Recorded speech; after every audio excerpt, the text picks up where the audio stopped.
Hey guys, and once again, thank you again for viewing. We're gonna try to do something like this every week. Our plan was to do a live stream this week, but technical difficulties come up, Yeah. and we're just flying by the cup of our jeans. How do you say Listen, that? guys, we need 1,000 subscribers to go live.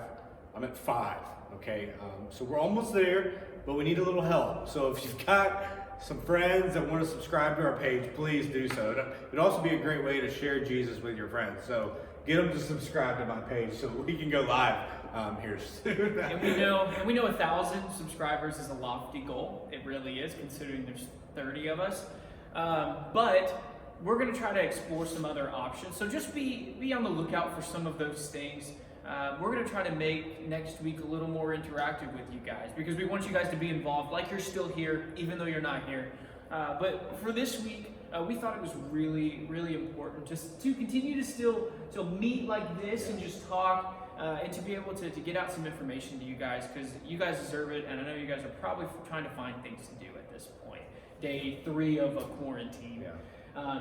And just continue to check in on daily devotionals. Those will be posting every day at 1 o'clock throughout the weekdays.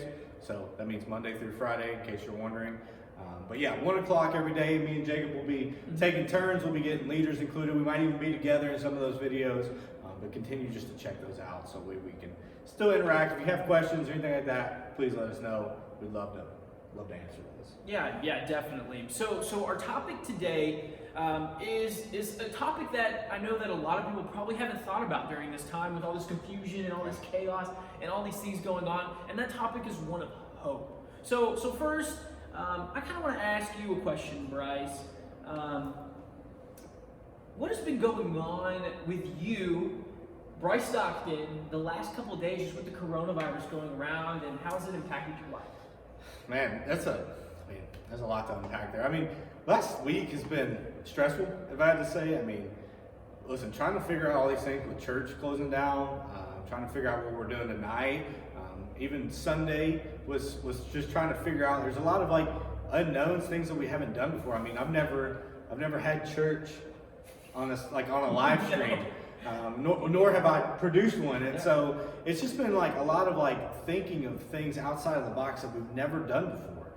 And so just with that going on, just all the hard work, all the thinking behind the scenes, we want to continue to do the best that we can to serve you and to pray for you, and that's been going on as well. But again, it's just been a crazy time, a time that nobody could predict, and so we've just been trying to get through both of that.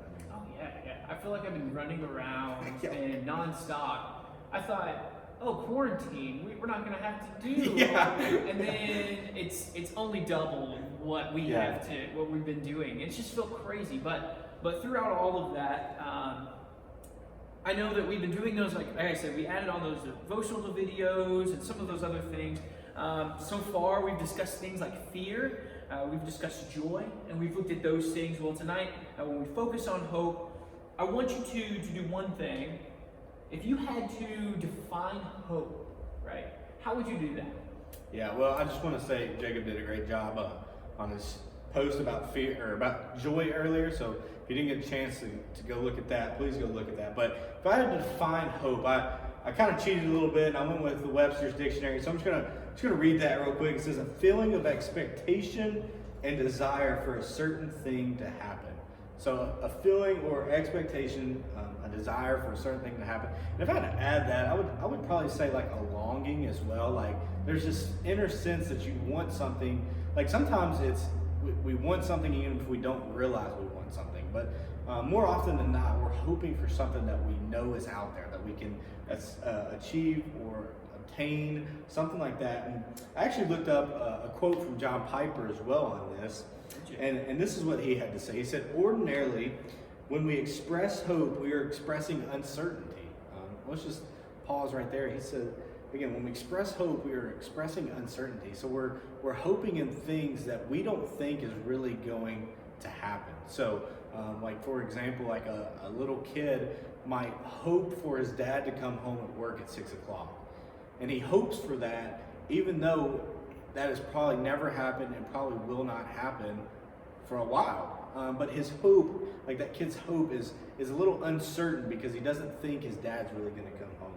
But John Piper continues his quote, and he says, "But this is not the distinctive biblical meaning of hope." And so, there's a difference between like the world's hope and kind of like the biblical understanding of hope. And here's how John Piper described it. He said, "Biblical hope is a confident expectation and desire for something good in the future." I love how he words that, a confident expectation. Like if God says he's going to do something, then we can hope that he is going to do that. And not only hope, we can have confidence in that hope and what he's going to do.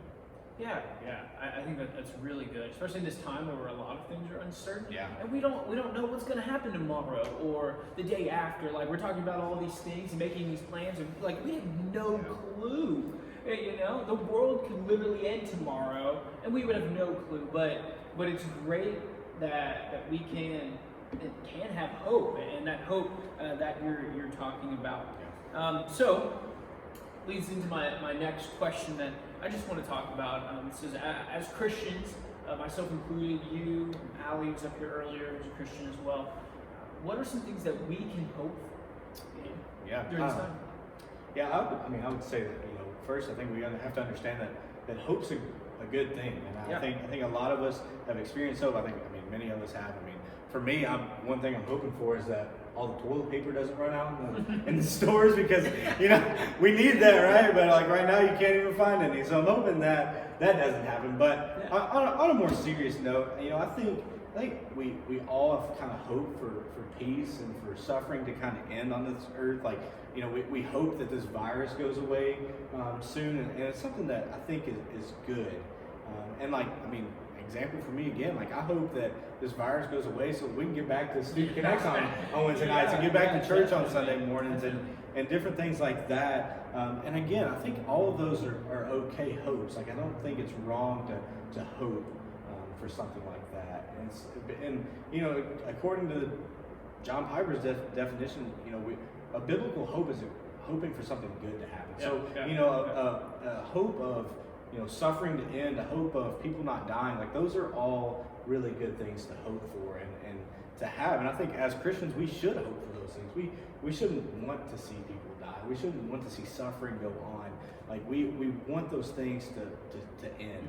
And honestly, I think if I had to say, like, there's a longing inside of each one of us as well. Yeah. Like it's something that we don't even realize, but we recognize that we're hoping for pain and suffering. And when we see an awful video or we hear of someone passing away, and I think it's something that's kind of been ingrained into us. And I know that, like, especially like we were kind of talking earlier, but like it's kind of hard to hope sometimes in all these unknowns. Yeah. Like with all the different things going on and the expectations in this world and all the whatever's going on, like it's hard to hope. It's hard to look at the world and think, man, this place could be good if this happened or whatever. And so that's one of those things. And I'm sorry, do you have anything to go off of that? No, keep going. So you talk about hope in this way, and I know that's the last place that we tend to lean towards. Like we think of all the bad, the negative, the fear, and all those things and we sometimes skip over hope, and we just want to focus on today and what's going on right now, and that's what the world kind of tells you to do. Be in the moment, be in these things, and when we do these things, sometimes we just forget that there's this hope that we have. Like everyone who had a run on the toilet paper, like expecting that there was no hope that they were ever going to get toilet paper again, ever. So now I don't know. I'm hoping that if I go to the store, there might be something, right. And that's something that we tend to do. And I know, everyone at home is probably thinking that same thing. Where's that hope of being able to finish school and all these things? But that's the last thing on their mind. They're thinking, oh, what am I going to do today? Like, what am I going to spend my time now that I'm not in school? I don't know what's going on, So I think hope is a thing we generally skip. Yeah, and kind of thinking more about that as well. Like, let's just be real. Like, this is not the first ever pandemic that's ever been happened. Like, I was reading the other day in an article that, like, first of all, Huh? Yeah, First first of our of our lifetime. time, yeah. Yeah. Yeah, but then, this is, like I said, the first pandemic ever happened. Like in the 1300s, I think it was like 20 million people died from the Black Plague. Yeah. Like, we've seen this Crazy. happen before, and like one thing that I had to be reminded of when I was thinking about hope and these things, like, is that God wasn't caught off guard by this. No, Like, no. like he was never like, oh, what do I do now? There's a coronavirus. Like that wasn't his mindset. It was more of like, he has an understanding, he has a control of these things. And so when I got to thinking about hope, it kind of shifted my mindset into thinking more about, again, kind of like what Piper talked about, is the hope and expectation of something good to happen. And so it really kind of shifted when I started to think about how God has a role in all of these things. Yeah, definitely. So if you checked out the YouTube video earlier this morning that we put up about joy, so we found joy by going to the scripture and being in the presence of God. And so what are some scripture verses that come to mind when you just think of hope? Like, where can we go in the scripture to find hope? Yeah, well, for me, like my favorite all-time verse actually contains hope. And it comes from Romans 12:12, and it says, "Rejoice in hope, be patient in tribulation, be constant in prayer." And that one's just so big for me because when I think about it, Paul's not just telling those Romans to rejoice in hope. Like, it's not just that simple, because you have to have something to hope in. And so that hope contains so much more than just the word hope. He's not telling the Romans to go hope in whatever. Like, he's telling them to go hope in this one thing, and that one thing is obviously Jesus, and that's what Paul's trying to get at. That's what he's trying to push them towards. And he starts off with just a simple word, rejoice. Like, rejoice in hope. And that hope is in who Jesus is. So when we think about it, when we think about who Jesus is that he's the Son of God, he's the true prophet, he's the true king, he's all of these things. When we understand that, we kind of understand his characteristics and more about who he is. So we hope in who he is, but also we hope in what he provides. And so that hope is more about the eternal things that he can offer, or even the things that he can offer now with joy and with peace and with hope that we're even talking about. Like, he can offer those things because of who he is, and through those, like I said, we can experience the eternal joys and the things that he can provide for us. And I think even in that, that verse that talks about being patient in tribulation. I think honestly, even if we're not being persecuted right now, we're in a trying time. If anything, it's trying our patience and our love for our family if we're quarantined in a house for so long. And so here's Paul the verse is literally like 10 words, but these 10 words are like so impactful. Just being patient in tribulation, it's showing love to people even when hard things are going on right now, and it's caring for the others who are hurting or sick or whatever that is. And so we rejoice first in what we have as Christians, knowing Jesus and having that relationship. But then again, we also are patient during this time. And then he ends with just be constant in prayer, just seeking out God, talking to him in all those different times. No, that's awesome.